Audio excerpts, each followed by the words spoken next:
इदम श्री सद्गुरुवे नमः। जन्म शताब्दी पुस्तक माला 90 कर्मकांड नहीं भावना प्रधान डे 10। परम पूज्य गुरुदेव वंदे माँ और उनके भाव सागर से हम जुड़ गए। अब हमें ये मान लेना चाहिए कि हम गुरुदेव और माता जी के हृदय तरंगों से पूरी तरह जुड़ चुके हैं। गुरुदेव माँ के हृदय से तरंगे निकल रही हैं जो हमारे हृदय चक्र में, हमारे आज्ञा चक्र में प्रवेश कर रही हैं और उनकी भावनाएं हम समझ पा रहे हैं। वो भावनाएं जो उनकी हमसे आशा अपेक्षाएं हैं, जो वो हमारे उन्नत भविष्य के लिए हमसे सोचते हैं कि ये मानव जीवन मिला है और हाँ, इस मानव जीवन का बेस्टेस्ट उपयोग क्या हो सकता है, ये गुरुदेव से, माता जी से, हमारे इष्ट से बेहतर कोई हमारे लिए नहीं जानता है। और इसलिए वो हमें वो दैवीय तरंगे भेज रहे हैं स्वाध्याय के माध्यम से, और हमें इन तरंगों को अब ग्रहण करना है। हमें एक अच्छा रिसीवर बनना है। अगर चाय भी बनानी होती है ना, तो चाय को गैस पर थोड़ी देर रखना पड़ता है। ऐसा नहीं हो सकता कि चाय गैस पर रखी और फिर फ्राई पैन ऊंचा करते रहे या गैस जलाई ही नहीं। ऐसा नहीं हो सकता। It has to be a combination. तो वो परम सत्ता, वो ब्रह्मांड गुरु के रूप में हमें सब कुछ दे रहा है। अब हमारे को ग्रहण करने की आवश्यकता है। तो हमें स्थिर चित्त होकर चिंतन करने की आवश्यकता है, बैठने की आवश्यकता है नियमित रूप से अपने साथ। और इस बैठने में कोई जप नहीं, कोई कोई इच्छा नहीं, कोई कामना नहीं, कोई वासना नहीं, खाली होकर बैठने की आवश्यकता है। और अपने आप को देखने की आवश्यकता है, अपना एनालिसिस करने की आवश्यकता है कि अब तक के जीवन में हमने इतना जितना जितना जितना जितना हुआ उससे हमारा ट्रांसफॉर्मेशन कितना हुआ। क्या हमको अपने अंदर फिल्टर लगाने आए? क्या अब इमोशंस आने से पहले हमें पता चल जाते हैं कि नहीं, या आज भी हम रिएक्ट करते हैं, हमें रिस्पॉन्ड करना नहीं आ रहा? रिएक्शन और रिस्पॉन्ड में अंतर होता है। एकदम से हाथ से गुस्से में चीजें छूट जाना, या गुस्से में चीज मुंह से कुछ बोल देना, या अंदर तिलमिला जाना, ये रिएक्शंस हैं। जब रिस्पॉन्ड की होती है ना बात, तो हम स्थिर हो जाते हैं, परिस्थितियों को देखते हैं, उन्हें जानते हैं, उन्हें समझते हैं, फिर उसमें हमारी भूमिका क्या है इसको देखते हैं, इसको जानते हैं, इसको समझते हैं, इसको जीते हैं। ऐसा। तो गुरुदेव हमें वहीं ले जा रहे हैं और गुरुदेव कह रहे हैं कि हर चीज की आवश्यकता है। कर्मकांड बिल्कुल उतना जरूरी है जितना ये जमीन और आसमान जरूरी है। लेकिन इस जमीन की वैल्यू नहीं करेंगे, धरती माता की वैल्यू नहीं कर रहे, तो क्या हो रहा है? नुकसान ही हो रहा है ना। धरती का टुकड़ा तो है पर उसकी वैल्यू नहीं कर रहे, तो नुकसान हो रहा है। तो इसी तरह हम अब खाली क्रियाएं नहीं करेंगे। अब हम गुरुदेव का कहना मानेंगे। अगर नहीं मान रहे हैं तो सारा भजन बेकार। गुरुदेव कह रहे हैं आप हमसे बाद में शिकायत मत करना कि हमारी उपासनाएं बेकार चली गई, हमारा अनुष्ठान बेकार चला गया। क्योंकि यही एक भूल है जिसकी चट्टान से टक्कर खाकर बहुत सारे जहाज डूब गए, बहुत सी नावें डूब गई और बहुत लोगों के भजन डूब गए, संन्यास डूब गए, उपासनाएं डूब गई और सब कुछ डूब गया। लेकिन जिन्होंने टक्कर खाकर यह समझ लिया कि कर्मकांड काफी नहीं, वे भव सागर से पार हो गए। कर्मकांड आवश्यक तो है, महत्वपूर्ण तो है, पर काफी नहीं है। वे एकांगी और अपूर्ण है। गुरुदेव बिल्कुल खुलकर बता रहे हैं और बिल्कुल साफ साफ अक्षरों में बता रहे हैं ये बात कि ऐसे बहुत सारे एग्जाम्पल हैं इस समाज में, इस देश में, जहां पर बहुत बहुत साधनाएं थी। पता है आपको, 101 201 माला करने वाले कई सारे हैं। 24 लाख के 24 अनुष्ठान अगर गुरुदेव ये डिक्लेयर कर देते ना कि 24 लाख के 24 अनुष्ठान कर लो और तुम भी आचार्य पंडित श्री राम हो जाओगे, युग दृष्टा हो जाओगे, तो आप में और हम में से इतने सारे कॉपी कैट निकल कर आ जाते, इतने सारे कॉपी कैट निकल कर आ जाते। और हम कहते कॉपी कैट बनकर कि अरे आप कह रहे हो 24 लाख के 24, हम आपको करके दिखाएंगे 24 लाख के 24 नहीं, 24 लाख के 36, आपसे ज्यादा। हम ऐसा करते। और एक्चुअली इतना कॉपी कैट करने वाले अवेलेबल हैं आप में, और हम में छुपे बैठे हैं। इसलिए गुरुदेव ने इस बात को हमेशा क्लियर किया, हमेशा समझाया कि केवल क्रिया कॉपी मत करो। और ये कॉपी करने की क्षमता ना हम सब में है, और हमें इस नकल के लिए अकल भी नहीं चाहिए। पर गुरुदेव कह रहे हैं मेरी नकल करो पर अकल के साथ करो, भावना प्रधान होकर करो। इसलिए गुरुदेव ने कहा बार बार कि मैंने तुम्हारे हिस्से का जप कर लिया है, तुम जप में मत उलझो। तो वहां गुरुदेव हमें उस कर्मकांड से ही बाहर निकाल रहे थे, उस ऊर्जा से ही बाहर निकाल रहे थे जो हमें कहीं ना कहीं कंफ्यूज कर रही थी। राइट। तो इसी भाव को आगे गहराई से समझते हैं। अब गुरुदेव इसी में समझा रहे हैं कि अगर भवसागर से पार होना है तो एकांगी कर्मकांड मत करिए, एकांगी कर्मकांड से बाहर आइए, क्योंकि एकांगी कर्मकांड अपूर्ण है। साधना एक समग्र उपचार है। किस चीज का उपचार है मित्रों? आप यह ध्यान रखें कि दोनों उसी प्रकार, दोनों का घनिष्ठ संबंध है, साधना और क्रियाओं का। जिस प्रकार शरीर और प्राण का है, शरीर और प्राण को मिला देने से ही व्यक्ति जीवंत कहलाते हैं, उसी तरीके से भाव संवेदनाओं के परिष्कार एवं विचारणाओं के परिष्कार के साथ में जप के, पूजा के और उपासना के क्रिया करते कर्मकांड जब मिल जाते हैं तो एक समूची बात बन जाती है। मित्रों, हम एक समूचे आदमी हैं, बोलते हैं, चलते हैं, खाते हैं, पीते हैं, लेकिन अगर प्राण शरीर से निकल जाए तो हवा में घूमने वाला प्राण आपके किसी काम का नहीं हो सकता। फिर आप कहें कि गुरुजी जरा व्याख्यान दीजिए। अरे बेटे, हम तो भूत हैं और भूत कैसे व्याख्यान दे सकते हैं? गुरुजी, हम तो आपके पैर छूना चाहते हैं। बेटे, हम तो हवा में घूम रहे हैं, हमारे पैर कैसे छू पाएगा? अच्छा साहब, तो गुरु दीक्षा ही दे दीजिए। अरे भाई, हम मरने के लिए बैठे हैं, अब गुरु दीक्षा का समय चला गया, अब तू कैसे गुरु दीक्षा ले सकता है? मित्रों, मरा हुआ शरीर बेकार है, मरा हुआ प्राण बेकार है। इसी तरह भाव संवेदना के बिना कर्मकांड क्रिया करते बेकार है, मृत मरे के समान है। कर्मकांडों को जीवंत बनाने के लिए भाव संवेदनाओं को जगाने की बेहद आवश्यकता है। हम किसी भूखे प्यासे गरीब दुखियारे के काम आए और उसकी सेवा सहायता करें तो उससे हमारी भाव संवेदना जागृत हो सकती है, परंतु भाव संवेदना जगाने के लिए कर्म कांडों की आवश्यकता को भी समझें। नहीं साहब, हम तो बड़े दयालु हैं। अच्छा, आपके अंदर बहुत दया है तो आप किसी के काम आ सकते हैं? नहीं साहब, हम किसी के काम नहीं आ सकते हैं, हम किसी की सेवा सहायता नहीं कर सकते हैं। फिर आप दयालु कैसे हैं, किस बात के हैं? भाव संवेदनाएं भी अपूर्ण है अगर वे क्रिया कांडों के साथ समन्वित नहीं। दोनों का समन्वय जरूरी है। ये एक और बहुत गहरी बात है, और ये बात कई बार आई है कि मेरे पास भावनाएं बहुत हैं और वो भावनाएं विचारणा में भी परिवर्तित हो जाती हैं, पर वो कर्म रूप में एग्जीक्यूट नहीं होती। तो फिर क्या फायदा? मेरे पास बहुत भावना है, मैं तो इतना पढ़ूंगी, मैं तो टॉप करूंगी, टॉप करूंगी। अच्छा भैया, टॉप करूंगी, ठीक है। रोज सोचती हूँ आज तो मैंने 6 चैप्टर कर देने हैं, आज तो मैंने 10 चैप्टर पढ़ लेने हैं। हम ये भावनाओं में कूदता रहता है, कूदता रहता है। विचार टाइम टेबल भी बना लेता है, टाइम टेबल बनाया बड़ा अच्छे से, इतने बजे से इतने बजे तक, उतने बजे से उतने बजे तक, लेकिन क्रिया एक नहीं करी, किताब खोल के ही नहीं देखी। क्या किया? दिन भर मोबाइल में रील उठा के देख ली। तो टॉप कर पाएंगे क्या? तो ऐसी भावनाएं जो क्रिया में परिवर्तित नहीं हो रही, उनका कोई फायदा नहीं, वो दिशाहीन कर देती है। ओवर इमोशन हो जाता है। कई बार इमोशन इतने ज्यादा हो जाते हैं, इतने ज्यादा हो जाते हैं, और उन इमोशंस को अगर दिशा नहीं मिलती तो वो इमोशंस बेकार हो जाते हैं और व्यक्ति का नुकसान कर देते हैं। छोटे बच्चों को कभी देखा है? छोटे बच्चों की एनर्जीज बहुत हाई होती हैं, और उन एनर्जीज को अगर चैनलाइज ना किया जाए, उन एनर्जीज को अगर दिशा ना दी जाए, तो वो एनर्जीज विध्वंसक हो जाती हैं। कई बार वो बच्चे नुकसान कर देते हैं। इसलिए, और क्या होता है, बड़ों की एनर्जीज कम होती है, माता पिता की एनर्जीज कंपेरेटिवली कम होती हैं, और आजकल तो गैप भी बहुत ज्यादा होता है। मतलब संतान में और माता पिता में एक नहीं, 3-3 जनरेशन का गैप हो जाता है। 10 साल में तो जनरेशन बदल रही है, अब आने वाले टाइम में तो 5 साल में जनरेशन चेंज होने वाली बात हो जाएगी। तो वहां पर एनर्जी को चैनलाइज करना, एनर्जी को मैच करना बड़ा कठिन हो जाता है। इसीलिए आजकल इतने सारे क्लासेस आ गए। पहले हम लोग जब छोटे थे तो इतने क्लासेस नहीं होते थे कि बच्चे को इस क्लास में डाला, उस क्लास में डाला, उस क्लास में डाला। बच्चे के टाइम को नियोजित करने के लिए, बच्चे की एनर्जीज को चैनलाइज करने के लिए, और माता पिता में क्षमता नहीं बची है उतनी, राइट। और पहले ज्वाइंट फैमिली होती थी, तो बच्चे ने थोड़ा टाइम कहीं बिताया, थोड़ा टाइम कहीं बिताया, थोड़ा टाइम कहीं बिताया, तो एनर्जी चैनलाइज हो गई, आधा इसके साथ आधा उसके साथ, राइट। और भाई बहन भी ज्यादा होते थे, अब एकाकी परिवार हो गए। तो ये सारा एनर्जी का खेल है, ध्यान से देखेंगे तो सिस्टम एनर्जी का है।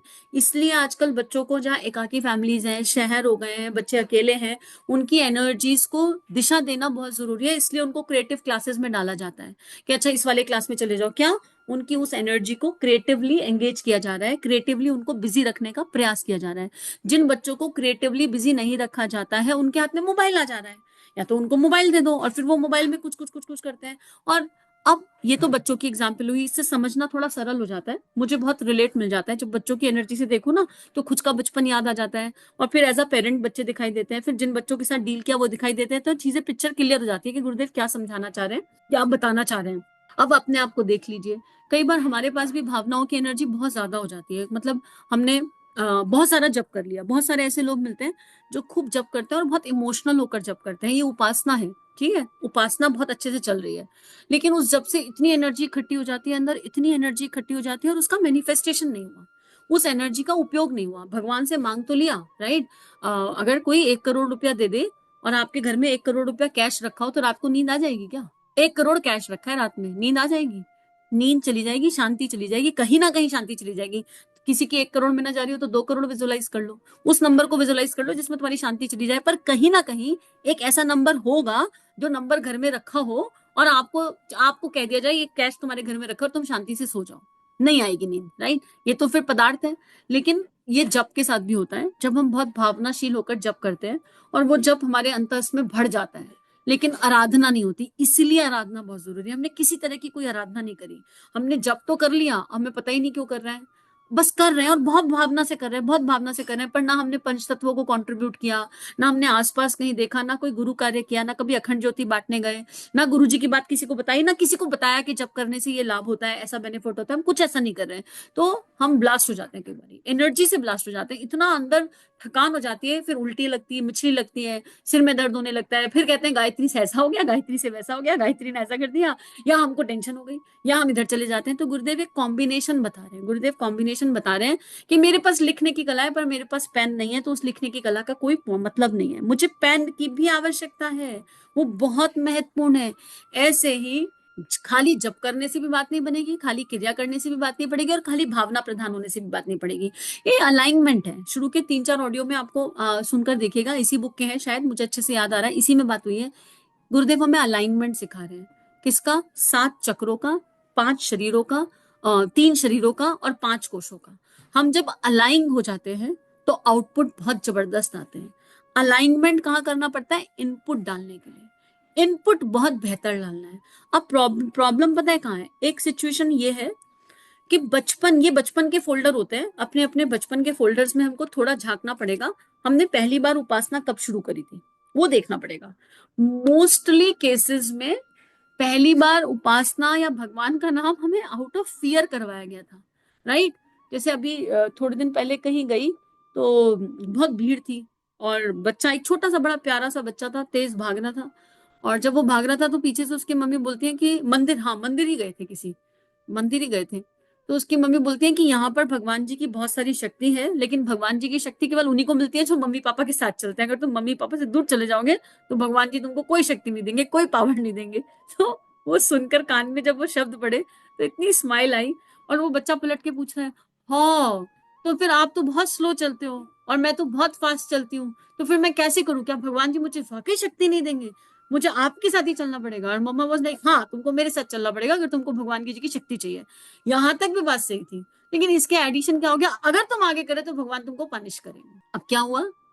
हमने बाल मन में एक भय डाल दिया।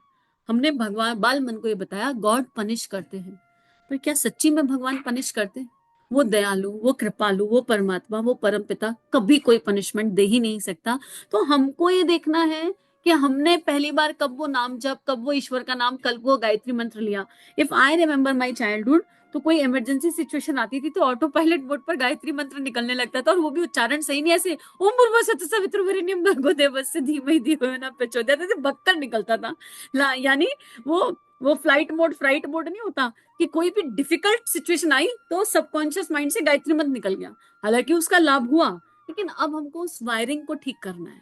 हम अगर पूजा, भगवान का नाम आज भी भयग्रस्त होकर ले रहे हैं, आज भी ये सोच कर ले रहे हैं कि दिया नहीं जगा, पीरियड्स में दिया नहीं जगाएंगे, अच्छा जी मत जगाओ, और फिर घर में कलेश करेंगे, अरे तुम दिया नहीं जगा सकते, वाइफ हस्बैंड के पीछे पड़ी हुई है या बच्चों के पीछे पड़ी हुई है, एक लेडी पूरे घर में कोलाहल मचा देती है, हाँ तो 7 दिन हमसे दिया नहीं जगता, तुम नहीं जगा सकते, तुम नहीं जगा सकते। अरे भाई शांति रखो ना, तुमको नहीं जगाना, बाकी जगाना चाहेंगे तो जगा लेंगे, तुमको किसी के पीछे क्यों पड़ना है? लेकिन क्या भगवान ने मैनुअल बनाया है कि यू कांट लाइट द दिया? जिस समय की परिस्थितियों में ये सारी चीजें बनी थी, वो परिस्थितियां कभी हमने विचार करके देखी?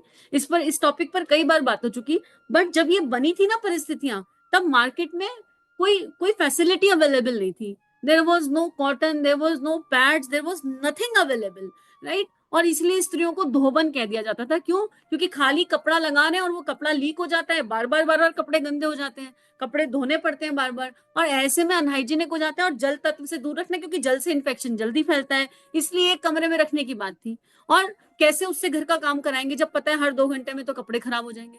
जिस समय ये परिस्थितियां थी उस समय नियम वैसे थे, पर आज एक भी वैसी परिस्थिति नहीं है। हम पूरा हाइजीन रहते हैं, कहीं कोई गंदगी नहीं होती, स्टिल हमको वही दकियानुसी चीजों को फॉलो करते रहना है। हाँ, प्राणायाम का एक विज्ञान है कि इस टाइम पर जप करो, खूब जप करो, मानसिक जप करो, और भय से मत करो, डोंट फियर, राइट? अगर अंदर फियर नहीं है तो खूब दिए जगाओ, कोई तुम्हारे को आके भगवान डंडा नहीं मारेगा, लेकिन इसका प्रोपोगंडा भी मत करो, हम तो ना पीरियड्स में भी दिया जगाते हैं। अरे शांति से करो, आपका आपके भगवान के साथ रिश्ता है ना, जो रिश्ता आपका भगवान के साथ है उसको निभाओ शांति से। अंदर भय है तो कुछ मत करो, come out of all those stupid fears, right? हाँ, प्राणायाम के लिए जरूर कहते हैं, क्यों? क्योंकि इस समय प्राण ऊर्जा ऑटोमेटिकली ऊपर की तरफ होती है, ऑटोमेटिकली प्राण शक्ति जो हमेशा निम्नगामी रहती थी, पीरियड्स के दिनों में ये पावर ऑफ क्रिएशन है, इससे संतान का जन्म होता है, इसलिए पीरियड्स के दिनों में जो प्राण शक्ति है वो ऊपर की ओर रहती है, इसलिए मंदिर जाते हैं तो क्या होता है, एक जो देह है ना साइंटिफिकली वो एक मैग्नेट बन जाती है, मैग्नेट, और वो मैग्नेट बन जाती है और वो क्या करती है, पॉजिटिविटी को एब्जॉर्व करने की क्षमता रखती है।